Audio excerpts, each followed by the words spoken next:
皆さんこんにちは、斉藤正光です。今日はカフェ板を使って激安なのに感じのいいソファーベッドを作っていこうと思います。それでは早速始めていきましょう。じゃあ早速カフェ板を切っていこうかなと思います。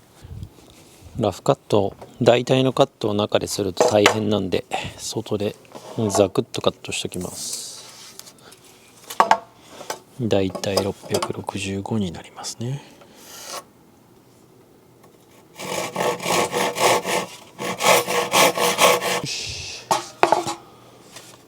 3分割完成。さあ今からカフェ板を縦に切っていくんですが、リップカットするんですが、カフェ板の断面というのはこういう風になってますね。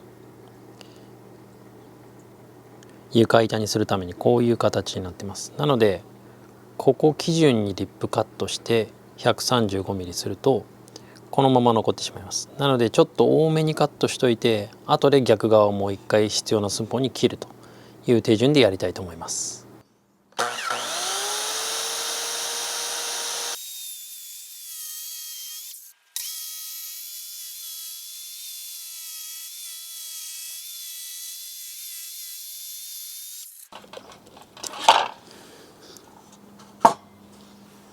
めちゃめちゃうまいことリップカットできましたね。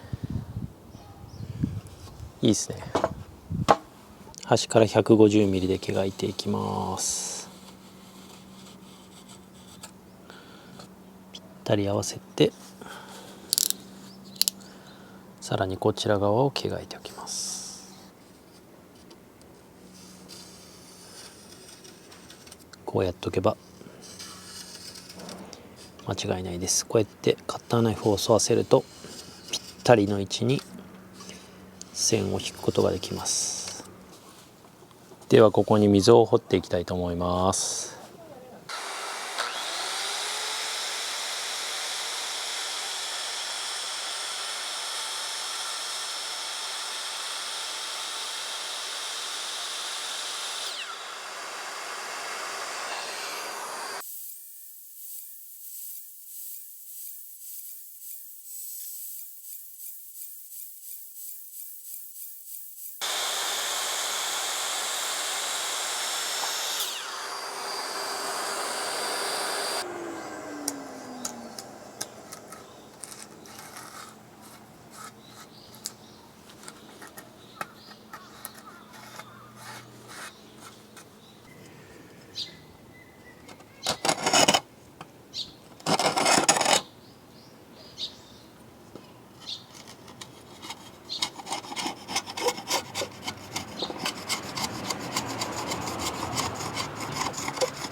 これを繰り返します。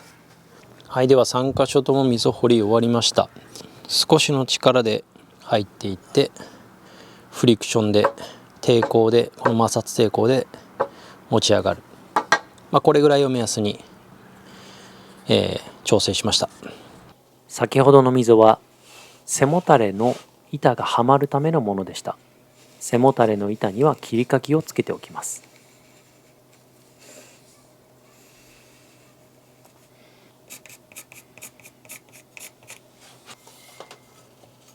背もたれには角度をつけますので、その狙った角度になるように線を引いていきます。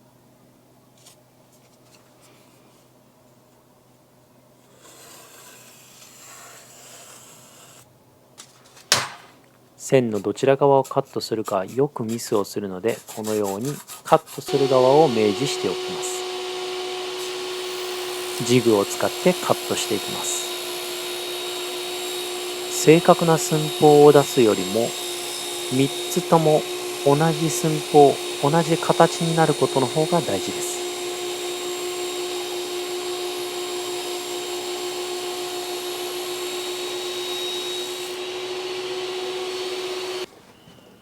ちょっと3つを合わせて精度を見てみようと思います。わかりますか？ちょっとここがほんの少し高い。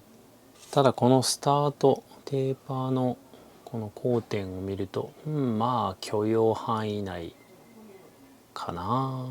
ちょっとこれだけ気になるんでサクッとこのまま加工しておきます。この段差を消していきます。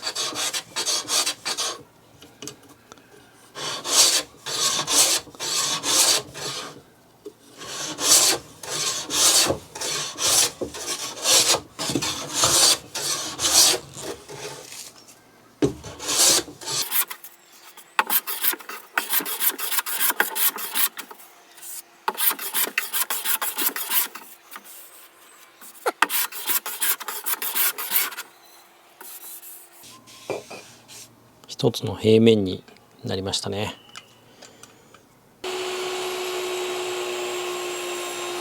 テーブル層で切り欠きをカットしていきま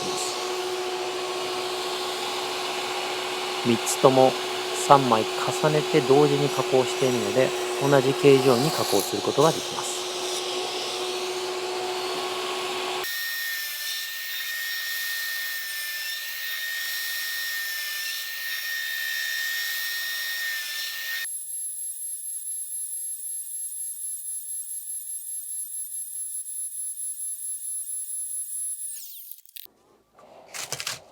大体折っておきます。その後カンナやのみで仕上げていきます。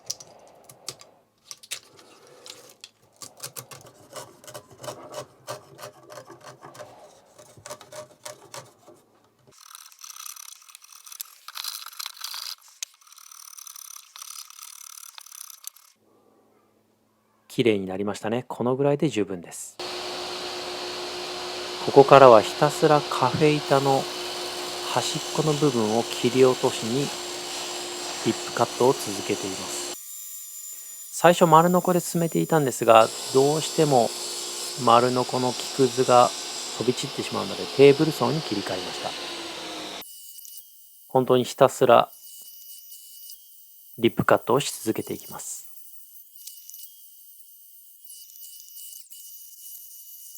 さてこれからカフェ板を切っていきますが、ちょうど半分にします。でカフェ板はぴったり2メートルなので、2000ミリです。で刃の厚さが2ミリほどあるので999ミリでカットします。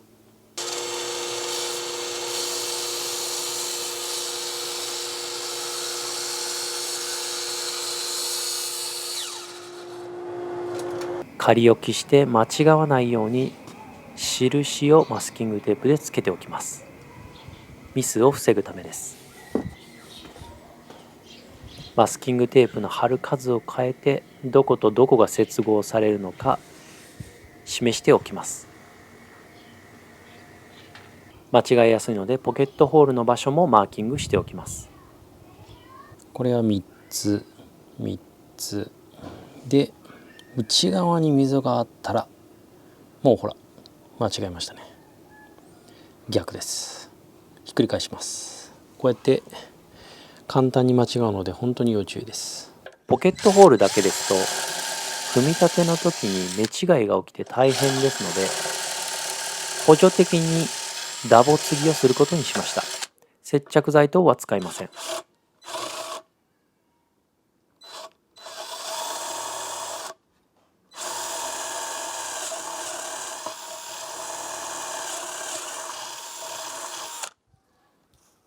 クランプの位置を変えるときは一つダボを差し込んでおくとずれにくいですよ。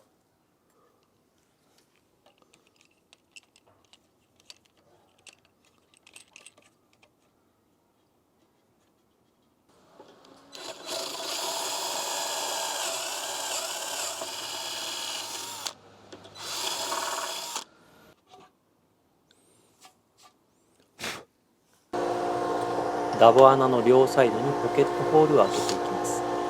1つの板に合計4つのポケットホールの穴を開けています。今回使ったのはクレックのポケットホールジグ。新しいもので720プロというものでした。横向きに使えるというのは私にとっては斬新でした。このように両側にポケットホールを開けておきます。横向きに使えるのでカフェ板の長い2メートルの部材もこのように寝かしたまま穴開けをすることができます。新しいジグになって集塵機能が本当に大幅に改善されて、木くずが全然出てこなくなったので本当にやりやすくなりました。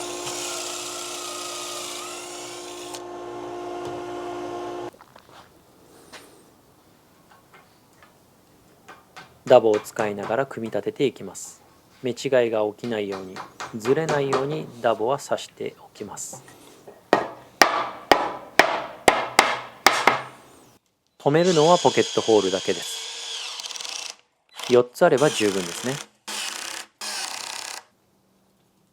そして組み付けた後に丸のこの刃の跡がやっぱり気になってきます。カンナできれいに仕上げておきます。針葉樹林はサンドペーパーで仕上げるよりもカンナで仕上げた方がきれいに仕上がりますので参考にしてみてください。もちろんサンドペーパーで仕上げても全然構いません。ただ必ず当て木をしましょう。ちょっとあまりにサイズが大きいので工房に入らず、グラグラの馬の上でカンナ掛けをするのはなかなか苦労しました。その後はトリマーを使って角を丸く仕上げていきます。外側は半時計回り、内側は時計回りですよ。でないとトリマーが安定しません。最後に角を仕上げていきます。角はいつもしつこく言っていますが、手で仕上げる方が完成度が高く見えます。ほんの少しずつ撫でるように仕上げてみてください。この角がきれいに仕上がっていることによって完成度がぐっと上がります。この工程をサボると一気に初心者っぽく見えるので、少し時間はかかりますが頑張ってみましょう。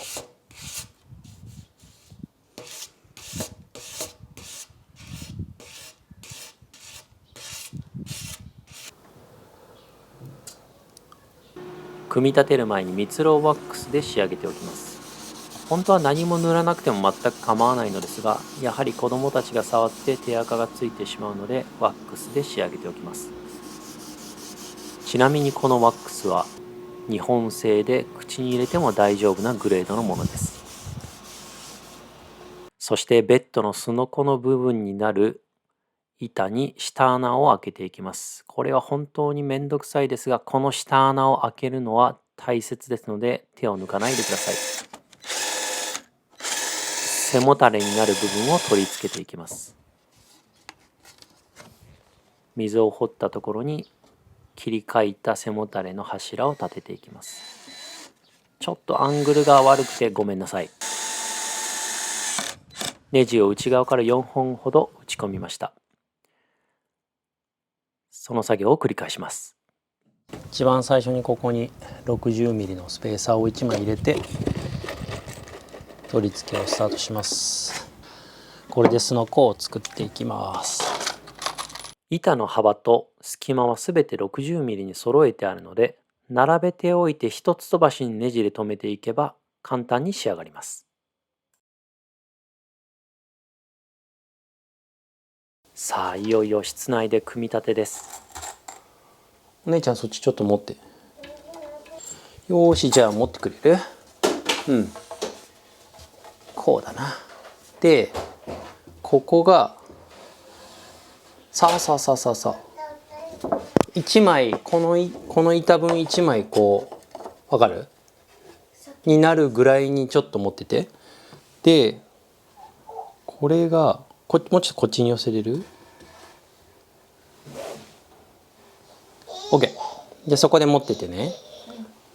後ろからポケットホールで取り付けるので背もたれに穴は一つも見えることはありません。こういうところが私がポケットホールが好きな理由です。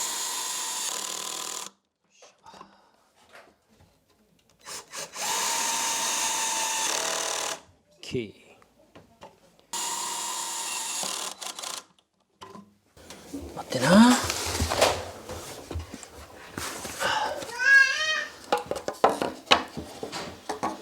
だいたい平行になるように持ってて、後から動かせるから。だいたいでいいよ、だいたいで。まだそっち止めてないからさ、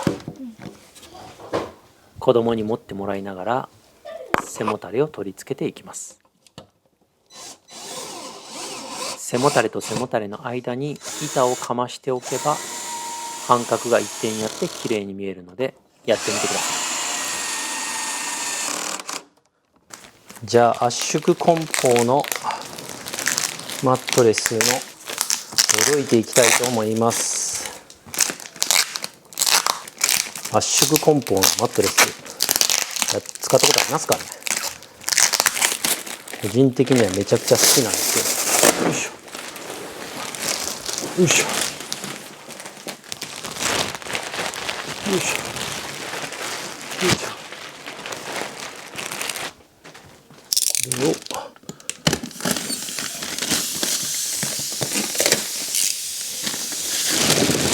これを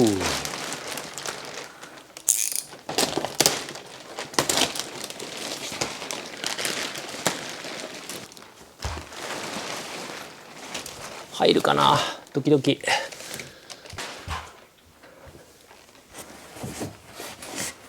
お、入った。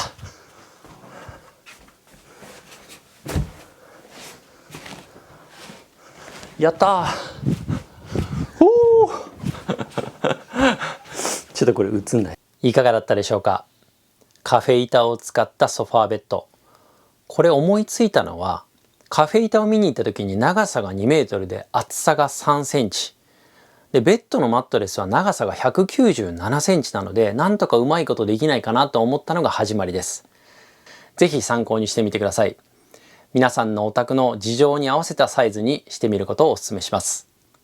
ただカフェ板はちょっとこの断面がやっぱり床に貼るようで特殊なので、そこがちょっとネックかなと思いますが、私は切ってしまいましたが、皆さんであれば、切らなくても気にならなければいいのかなというふうに思いました。